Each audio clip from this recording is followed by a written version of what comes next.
Opa, quem fala é o seu querido Echo e hoje eu vim aqui comentar um pouco sobre Dragon Ball Super Hero e como ele é uma grande decepção no mangá. Bem, eu adoro o filme Super Hero, eu queria já começar com isso, porque eu acho ele muito massa. As ideias que ele tem, a criatividade em o uso do CGI, a mudança de câmeras, o arco mais divertido e pegada do clássico que a gente pode ter. Porque a volta da Red Ribbon, ele voltou no ápice da seriedade de Dragon Ball, que foi posterior ao arco Freeza. Então ele era muito sério, muito sombrio, muito vingança do Goku. E aquele lado cômico da Red Ribbon que nós tínhamos no início, com o Pai Pai, General Blue, o próprio Comandante Red, o Agente Black, esses tudo foi jogado fora pra gente ter o Cell, o Android 18, o Android 17, que são personagens muito mais sérios também pela exigência de tudo Akira Toriyama, mas porque o Toriyama tava mais nessa ideia e nessa energia de seriedade do Dragon Ball Z.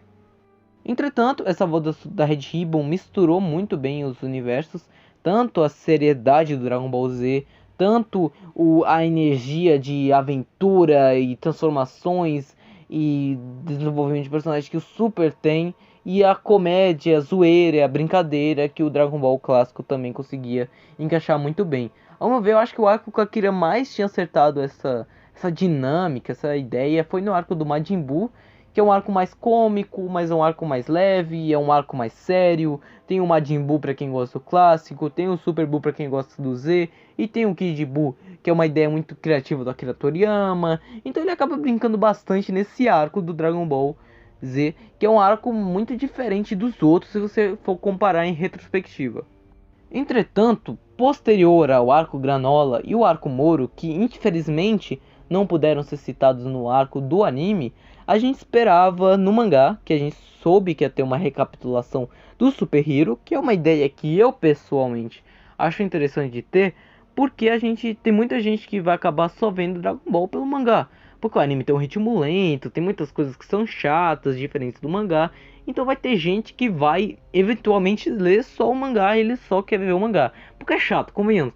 Você tá lendo mangá e tem que ver um filme de 1h30 para você entender o porquê o Freeza tá vivo. Ou porquê o Broly apareceu do nada na história. Isso é chato, porque ele só teve em pequenos trechos no mangá. Então quando eu soube que o Super Hero ia ser recontado no mangá, eu achei uma ótima notícia. Mas eu pensei, vão mudar muita coisa. Então começou com o arco do Goten e do Trunks, que foi muito legal. Foi um arco bem diferente, foi um arco bem divertido de se acompanhar. Eu gostei das piadas da Mai, eu gostei do Trunks. Eu só acho que devia ter um foco maior no Goten, porque o Goten já é um personagem bem escanteado, tanto no arco Buu e no Dragon Ball Super inteiro. Mas infelizmente colocaram ele de escanteio novamente. Os amigos do Goten e do Trunks são um design muito legal. E finalmente pessoas pretas tiveram um design massa em Dragon Ball. Sabe, finalmente deixaram aquelas blackface pra longe, graças ao nosso Deus que tá lá em cima. E também tem uns designs um pouco até que mais modernos, sabe? A Fyra, que é a amiga do Goten, até lembra uma personagem da Vandinha e tudo mais. O Trunks sendo um galã, eu achei muito legal, me lembrou as dinâmicas do início da Naruto clássico. Eu gosto da ideia deles serem super-heróis e serem meio ridículos, tipo Tokusatsu, mas ao mesmo tempo meio Homem-Aranha que eles têm que esconder dos pais dele.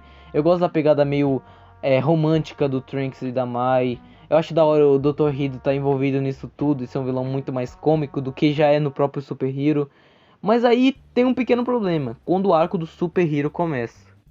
Já dá pra ver que a arte do Toyotaro tem uma decaída nesse arco, eu podia dizer assim. É que os quadros dele, a quadrinização dele tá fraca, muito fraca. Porque justamente ele tem essa ideia de trazer quadros e sequências algumas vezes que tentam se inspirar no filme e a criatividade dele é meio deixada pra lá. Lembra bastante o início dele, que ele ficava meio preso e meio rushado a arte dele pra poder ultrapassar o anime. Que no arco Granola e no arco Moro, que o arco Moro pra mim é o ápice do Totaro, até o arco do Super Hero atual, depois eu chego melhor nisso, porque ele tinha uma coordenação muito boa, os desenhos eram bem feitos, ele teve uns estilos e ideias de luta muito criativas que ele teve em outros arcos, história que ele conseguiu fazer muito bem, cenas de luta, cenas de ação, a quadrinização no ápice, o design de personagem muito massa, que foi o primeiro arco criativo do Toyotaro. E ao meu ver tem momentos que são muito bonitos visualmente, sabe? Páginas duplas E eu acho muito massa, o arco Moro é muito bem feito, tipo, objetivamente eu acho o melhor do Totaro. Aí quando chega no arco Granola, o desenho dele melhora muito, tem quadros lindos como esse e esse, e quadros até mais icônicos do Totaro, como esse aqui também, que é uma coisa muito marcante do Toriyama, que o Totaro acabava não conseguindo fazer muito bem.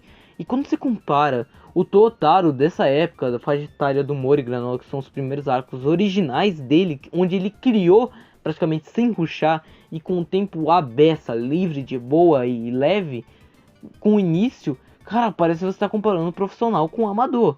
E aí, quando a gente chega no Super Hero, a coordenação dele decai muito em comparação ao arco Granola e Moro.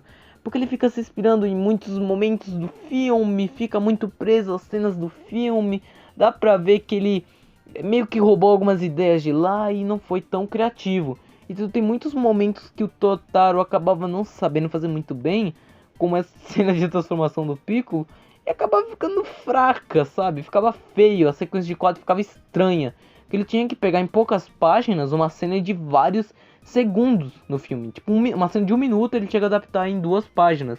Então ele acabava fazendo uma quadrilização meio porca, uma quadrilização meio... que porra tá acontecendo aqui, Totaro? Me explica que merda tá acontecendo nesse quadro. Isso acabou afetando bastante ele, que era um defeito que ele tinha só no início de Dragon Ball, que infelizmente aqui teve que se repetir novamente, sabe? Então acaba deixando as coisas meio sem graça. E eu tenho outro problema nesse arco, que é as poucas mudanças, sabe? Tem muita coisa que a gente achava que era diferente, que ia ser diferente graças ao Granola, graças ao arco Moro, graças às coisas que só tem no mangá, mas acabou sendo um arco muito igual. As mudanças necessariamente foram só para não afetarem as vendas, como o Goten Train super-herói, o Kuririn participando mais da luta, algumas falas diferentes, algumas cenas diferentes, tipo a Pan. A Pan aprende a voar numa cena muito melhor no filme do que no mangá, que dá pra ver que eles só mudaram pra dar um destaque um pouquinho maior pra Pan, já que no mangá as coisas demoram mais pra acontecer, né? Já no filme a gente vê a Pan no início, terminou o arco narrativo dela ali, e perfeito. No mangá não, ela aparece menos, tem menos tempo de tela, meio irônico falar isso, mas acaba deixando um pouco mais distoante pra gente, a gente vê o arco narrativo da Pan. Então, quanto no filme, a gente vê de um jeito, que faz sentido, é coerente, mas no mangá tem que ser mostrado de outro, porque a gente tem um outro estilo de narrativa. Mas aí também vem uns problemas, sabe? Tem muitas coisas que a gente pensa, porra, isso aqui vai ser diferente, vou explicar o Beast, já que eu tenho mais tempo pra explicar o Beast, vamos explicar o que é o Piccolo Laranja e deixam igual ao filme, sabe? É paia, é ruim, porque a gente vai ter que esperar mais um arco pra ver se eles vão ter uma explicação um pouco melhor do que merda é o Beast. É um místico avançado, é um Super Saiyajin mais o poder do místico, é uma fúria dos humanos, já que nos Xenoverse os humanos podem virar a forma Beast. Ninguém sabe. O que o Akira explicou é que é a fúria do espírito dele. Porque a gente sabe que o Akira não queria fazer o Gohan, mas insistiram para ele fazer o Gohan voltar porque dinheiro. E ele acaba voltando e cedendo às vozes desses caras que, puta que o pariu, não precisava. Pelo menos deu um arco narrativo da hora pro Gohan. Mas aí que tá, quando a gente chega numa parte do Super Hero de quando o Cell Max aparece, acho que o Totaro evolui muito. Tem esse quadro aqui que parece algo do Murata, muito lindo, muito bonito. Eu não esperava que o Totaro fosse capaz de desenhar um quadro como esse. E dá pra perceber que ele tá indo por um caminho que já dava pra ver no arco do Granola, que é um caminho, um desenho mais dele, não tentando copiar o estilo do Akira. Isso é muito legal, tá? Isso aqui é uma coisa que o Akira Toriyama não fazia, esse tipo de quadro. Esse tipo de sequência, inclusive. Uma coisa que a gente só via no anime. E no mangá é muito da hora ver isso, porque o Totaro ficava até meio preso, se você comparar no início, ao estilo de página do Toriyama. Isso aí é muito limitante, inclusive, muito limitante. Aí o Totaro faz umas sequências muito da hora do Gohan contra o Cell Max. O poder dele, dá pra ver que ele tá tendo um controle muito melhor de linhas, de sombras, de gestual dos personagens, de quadros, que ele escondeu na parte do início inteira. Eu acho que nessa parte do Gohan Beast, ele quis criar algo mais dele, já que é o capítulo 100. Então, quando chega no Gohan Beast contra o Cell Max no final, que ele tá criando algo mais dele, ele brilha, e brilha muito, fazendo umas páginas coloridas, fazendo umas páginas muito foda. Não tem como, aqui é muito foda, mas tem isso aqui, né? Tem isso aqui, não pode esquecer. Mas no geral foi uma decepção, querendo ou não, porque não teve nada novo. O Totaro teve uma decaída na arte muito foda. e principalmente para um mangá mensal. A gente ficou um ano inteiro vendo algo que a gente já viu com pequenas ou quase nenhuma mudança dentro disso, sabe? A gente já tá praticamente 2 anos sem anime. Porra, a gente vai fazer... Só vai vir um Dragon Ball Daima que a gente nem sabe se vai ser canônico ou não. O próximo arco do Moro e do Granola estão bem longe de serem adaptados.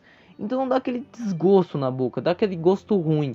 E principalmente com o Carmine sobrevivendo, que a gente vai ter mais alguns capítulos de recapitulação. Pô, a gente tá esperando faz um ano. O que aconteceu com o Granola? Ele tá vivo? O que aconteceu com o 7-3 que tava na mão dos Rita? O que o Black Freeza quer fazer? Sabe, a gente não faz ideia. O que aconteceu com o Meros?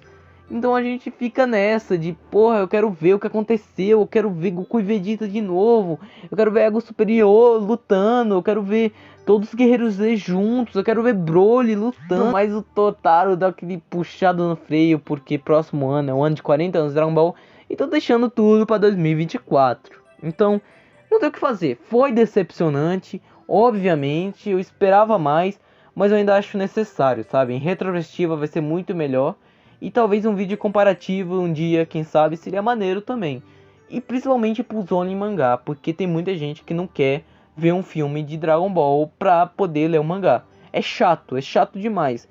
Principalmente para quem não tem um costume com as vozes, com o estilo de luta, com a direção. E só quer ver a arte do Totaro e acabou. E pronto. É paia. Mas não tem muito o que fazer. Então, meu nome é Echo e obrigado por ter visto até aqui.